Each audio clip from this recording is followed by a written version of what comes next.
You want more? Okay. Want to throw that or? Yeah, definitely throw it in. I don't want to throw it. There you go. Thank you. So how's the progress in the spring, and what do you hope to get out of Saturday? Yeah, the progress has been really good. I think our guys just learning the offense, learning the defense, learning our special team systems, but also learning how to practice, and at the level, the consistency, and how hard we practice. And I think really the next 9 weeks are going to be so important to the development of our program. What we do when no one's watching, right? It's easy to get up for the type of practices we have when we have 300, 400 people at a practice every day. But now the biggest challenge is going to be, can we condition ourselves to maintain that consistency? Can I interrupt you for a minute? Hey, this is way too heavy for me to hold a long time. Wow, how you doing? Good to see you all. Good to see you. Good to see you. Absolutely. Thank you. Good to see you. You remember this man, don't Yes. How you doing? Great. Good to see you all. Hey, we don't mean to interrupt, okay? So we're here on behalf of the Broyles Award. The Broyles Award was created 27 years ago by David Basil, and it was to honor assistant coaches. Coach Broyles, longtime Arkansas athletic director and coach, recognized early on in his career that it was important to have quality assistant coaches because that was going to make him successful as head coaches. A lot of Coach Broyles' former players and former assistants have gone on to great things. Y'all may know of one, Jimmy Johnson. Won a championship here at Miami and won 2 Super Bowls. Well, Coach Josh Gattis is our 26th year winner in 2021, and we wanted to come down today and present him with his trophy and tell University of Miami, the players, fans, etc., not only do you have a great coach, you've got a great person, a great role model for the players and for the students and for the community of Miami. Coach, congratulations. Thank you guys. Thank you guys. You're welcome. It's quite the surprise, right? And it's to say this is truly an honor. It's one I really hold in the highest regard. And obviously, as an assistant coach, this is always a dream for any coach to be honored with the Broyles Award. And thank you to the Broyles family, the foundation, everyone for my trip and to Arkansas to Little Rock. It was amazing, and I couldn't be more honored to represent you all. And I will hold that in the highest regard every day as a coach. It's put a new challenge and a new responsibility on me, and I embrace it. And I look forward to it. Thank you so much. Thank you all. Awesome. It puts the highlight to the end of spring right there. We accomplished our goal, and you can blame Coach Cristobal. He had a lot to do with this, so blame him. Absolutely. So, Now, they just carried the trophy in like it was no problem, but the trophy is really like 50 pounds. It's 75, yeah. So it's very heavy, and it's truly an honor. Obviously it's really an example of just dedication and hard work by players and commitment of everyone collectively. It's not an individual award as it is a team award, and to be honored to have former players that have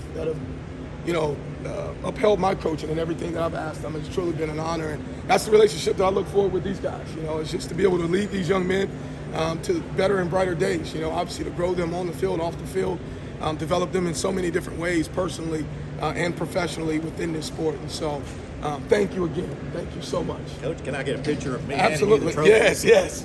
It's a strain for me, but it's not for you. So, That's yeah. right.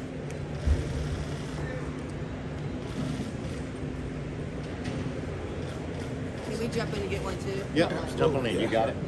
Here, I'm gonna come over here. Come on, Mike.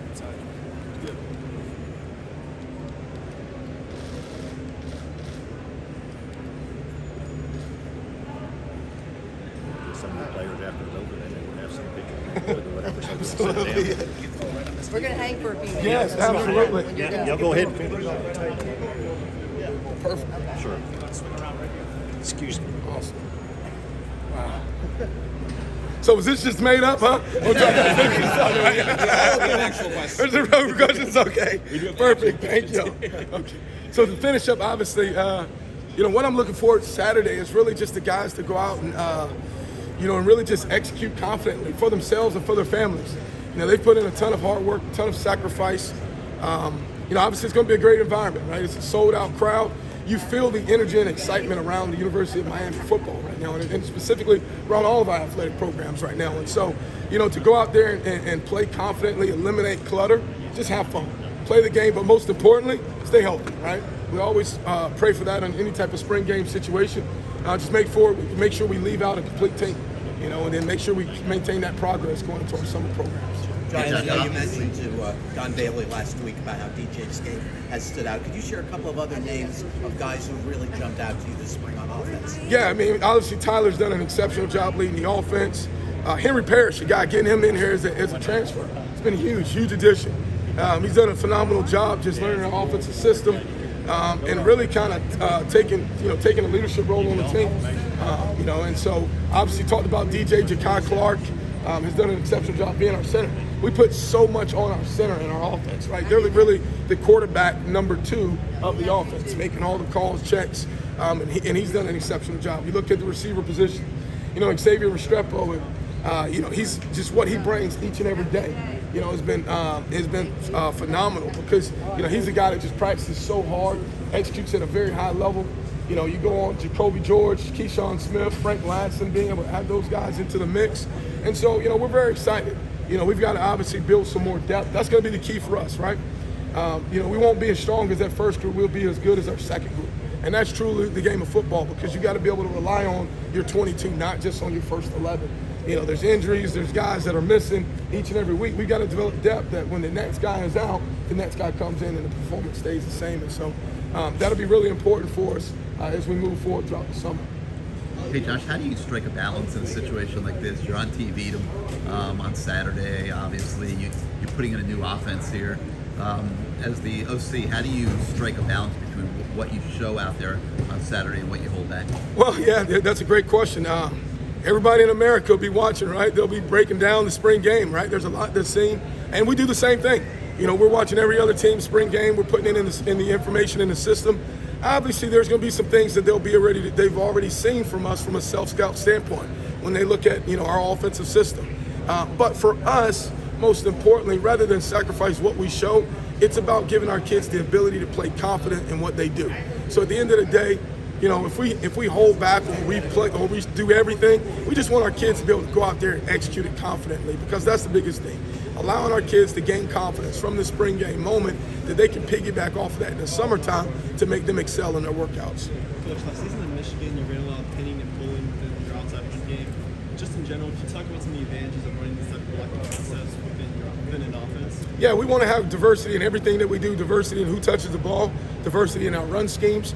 But obviously when you talk about pin and pull exclusively, right, it allows you to block with angles, allows you to get the ball on the perimeter, find different entry points for the ball, and get the ball on the perimeter, and being able to play with leverage, being able to capture the outside leverage of the defender. And it's all really predicated based on the strength of your tight end room. Your tight ends are really, I think, the unsung hero of any offense because they allow you to do whatever you need to do. Right? If you don't have a physical group of tight ends, you're not going to be able to run pin and pull, right? If you have a physical group of tight ends, you can run gap schemes, pin and pull, allow you to have all the diversity there. So we want to be mixed. We want to be balanced because, every defensive coordinator across America's first goal when they cut on the film is to stop your number one run scheme. And you got to have, the curveballs to it. You got to be able to throw the switch ups in there. And so, that gives us an opportunity to put the ball on the perimeter. As a new staff, how well do you think you guys did as far as building a culture during this spring? And how would you compare, Mario Cristobal's ability to do that with other coaches you've worked with? The culture together as a staff has been amazing. First of all, before you can build culture, it's got to start with chemistry. And the chemistry has been phenomenal. We have an unbelievable staff. I'm honored to work on this staff every day. I walk down the hall and, I'm picking off the brain of Kevin Steele. And Charlie Strong, two phenomenal defensive coaches, right? You got Jason Taylor, right? You look at there in the offensive room with the offensive staff that we have, Coach Mirabal, Coach Ponce, Coach Smith, and Coach Field. We truly got an unbelievable staff, and I think what helped is we all moved into the thesis at the same time. So we were in and out of the hotel, kind of like roommates in a fraternity house, almost, say the least. Always going to dinner, spending extra time, and that's been big because chemistry starts at the top. And you got to have great chemistry with your staff. You got to have great chemistry led by your head coach. And then now that trickles down to building the culture.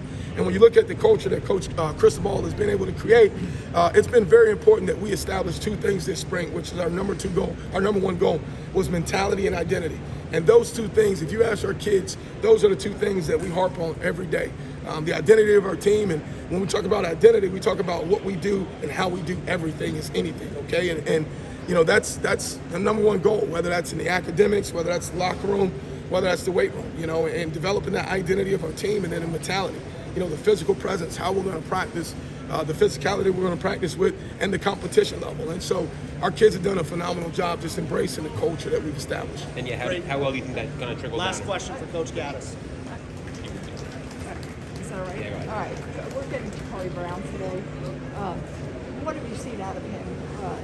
How has he improved? What are his strengths? For Jakari's, I'll tell you what, the last 2 weeks of spring have been phenomenal for him. Just being able to get him some practice reps. What we've done, because we don't have as much depth offensively in the threes, but what we've been able to do is give Tyler some reps off, give Jake some reps with the ones, slide Jakari in there with the twos. And so you've seen really his development take off to another level. Just being able to get practice reps for quarterback, game reps matter. You got to get it out there when the pieces are flying full speed, the picture's moving, and first and foremost, you notice his stature, right? He's a leader he takes the offense by command. He's a really good athlete. He's got a great arm on him, and so it's for us. And Coach Ponce has done an unbelievable job developing him and bringing him along. But this summer is going to be very important. You know, he's an 18-year-old freshman. You know, he should be getting ready for his prom, and instead he's getting ready for the spring game. And so that says a lot about the maturity of him, his commitment, and his desire to the game of football. Thank you very much, Coach.